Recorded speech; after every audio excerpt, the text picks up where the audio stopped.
بسم الله الرحمن الرحيم داود الوامان سبتيا واسكال tobanka bishii saddexaad 2020 wararka caalamka kooda ugu weyn gaar ahaan xiisadda kala soo Ukraine Russia ayaan haynaa waxa la arkayaa maayirka caasimadda dalka Ukraine ee Kiev oo dhex lugeynaya magaalada wuxuu arkay halkan ilaa 7 guryo oo isku wareegsan 7 dabaq oo dhulka laga sameeyay oo toonka dhexdiisa xaafad ka mid ah magaalada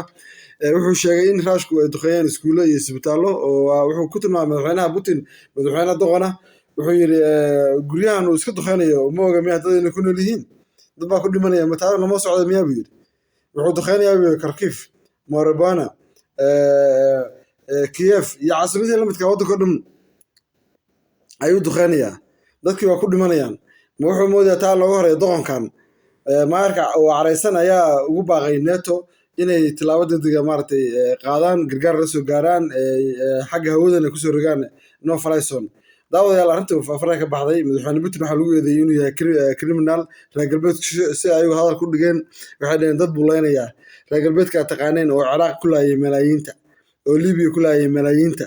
oo Afghanistan malaayiinta ku laayay oo Soomaaliya kumnaan ku laayay ayaa maanta wuxuu leeyahay Putin waa gacan ku dhiigle Blair baa nool Bush baa nool waxaa nool ninka la yiraahdo Donald Trump oo Syria inta ku dilay Ciraaq raftigiisu iyo Afghanistan iska duqeyn jiray gantaalaha iska jaabin jiray Bill Clinton baa nool wax maxkamad saaray weligiin maarteen waxa dhahay waa criminal maarteen waxa dhahay maarteen waa dibinayaal siyaasadda reer galbeedka kala good weeye tooda saxan tooda kaliya waxa weeye cid maxkamad ma saaran karo ayaga maxkamad saaray ayaga meesha rabaan ku duulaya meesha rabaan ku duulana macnaheedu taas oo dhiganta marka daawada taas adduunka hore iskala soo tagay mana soconayso raashkana madaxweyne Putin oo careysan oo hadlayayna wuxuu yiri saakay dagaalka waa wadaynaa buu yiri special operation special military operation waa la wadayaa mana joogsan doono madaxweyne Putin wuxuu yiri la aan ka gaarnay hadafka aan leenahay dagaalka ma joojin doono daawadayaal reer galbeedka arrinta ku cakilanta waxaa la arkayaa dowladda Mareykanka oo ku soo daabulaysa tareen soo saadhay iyo baawar xamuul ah military fara badan sida taangiyada kuwa ishaga dhaawacyada qaada baawarta dhaawaca qaada baawarta gaashaman noocyada kala duwan ciidamada qaada goobta madaafiicda oo ay ku soo daabulayaan ishaga Poland xuduudeeda Ruushkana wuxuu burburiyay maraakiibtii magaalada Mariupol dekada ku xirneed dhulka ayuu la simay xabta u dhaweyd taariikh la yiraahdo maraakiib badan ku gubay daawada arrinta faraha ka sii baxaysaa waa la arkayaa Mareykankii uu ku soo daabulay taangiyo iyo BM